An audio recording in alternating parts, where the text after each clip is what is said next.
धम्मपद गाथा नंबर 23 अपमाद वग्गो या अपमाद वग्ग। ये धम्मपद की 23 नंबर की गाथा है जो इस प्रकार है।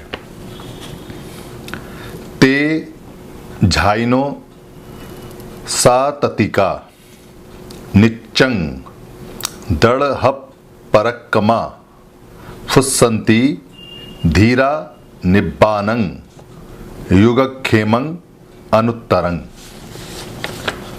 इसमें जो ते है, ते का मतलब है वे। ते जो होता है, ते माने होता है वह और ते माने होता है वे।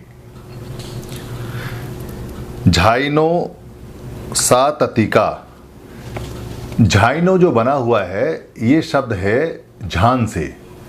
झान जो संस्कारित होने के बाद में, यानी पाली में इसको झान बोलते हैं और संस्कारित भाषा में या आज की भाषा में हिंदी में इसको ध्यान बोलते हैं। झाइनो का मतलब है ध्यान करने वाला।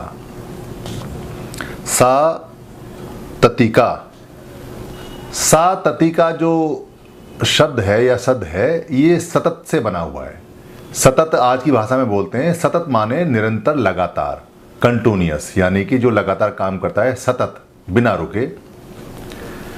निच्चंग दढ़ परक्कमा, निच्चंग माने होता है जो नीच से बना हुआ है, नित्य से बना हुआ है। जो परमानेंट होता है उसको नित्य बोलते हैं, निच्च बोलते हैं। निच्चंग पढ़े दढ़े परक्कमा, दढ़े परक्कमा का मतलब है, दढ़े माने होता है, ये दो शब्दों से मिलकर बना है। दढ़े माने होता है दृढ़ और परक्रमा माने होता है जो पराक्रम करता है। फुस्संती धीरा निब्बानंग, फुस्संती का जो शब्द अर्थ है यहाँ पर, फुस्संती माने होता है छूना, स्पर्श करना को फुस्संती बोलते हैं पाली के अंदर, अगर टच करते हैं तो। फुस्संती माने छूता है।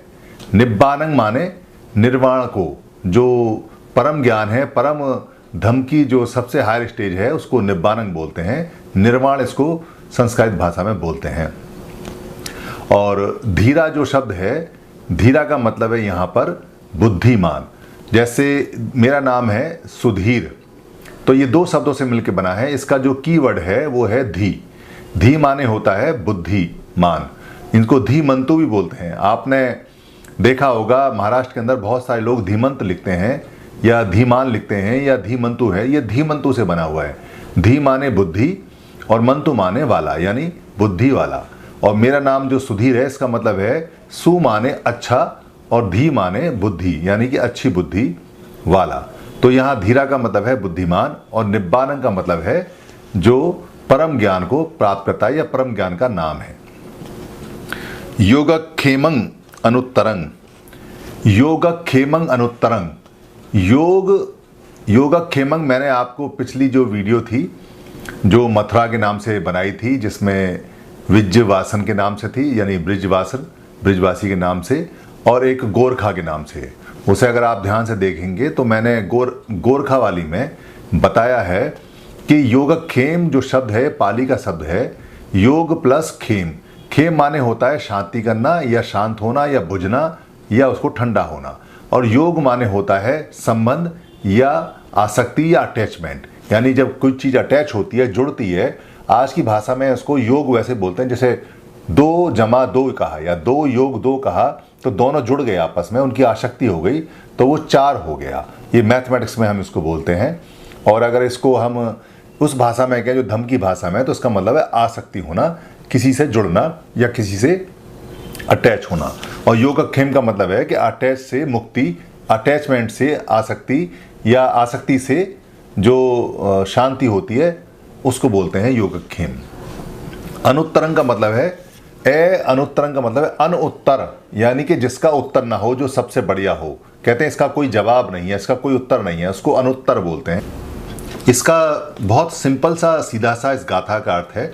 ये गाथा जो कथा है सामावती की और मार्कंडेय की, उसकी आखिरी कथा है, आखिरी इसकी गाथा है उस कथा की, जिसके अनुसार भगवान बुद्ध ये कहते हैं कि जो व्यक्ति ते झाइनो सा ततिका निच्चंग दढ़े परक्मा, यानी वे जो ध्यान लगाते हैं लगातार और पराक्रम करते हैं, दृढ़ पराक्रम करते हैं लगातार। फुस्सति धीरा निब्बानंग, वो टच करते हैं, प्राप्त करते हैं बुद्धिमान किसको? निब्बान को प्राप्त करते हैं। योगक्षेम अनुत्तरंग, और उनकी जितनी भी आसक्ति है वो शांत हो जाती है और इसका कोई जवाब नहीं है, यानी कि वो सर्वश्रेष्ठ जो उनकी स्थिति है उसको वो प्राप्त करते हैं। जो लोग निरंतर लगातार ध्यान से, परिक्रमा से, यानी कि जो पराक्रमी होते हैं, दृढ़ निश्चय के साथ जो लोग ध्यान लगाते हैं, वो लोग निब्बान को प्राप्त करते हैं और इस निब्बान का कोई जवाब नहीं है। ये इस जो अपमाद वर्गों की पहली कथा है उसकी आखिरी गाथा है। धन्यवाद।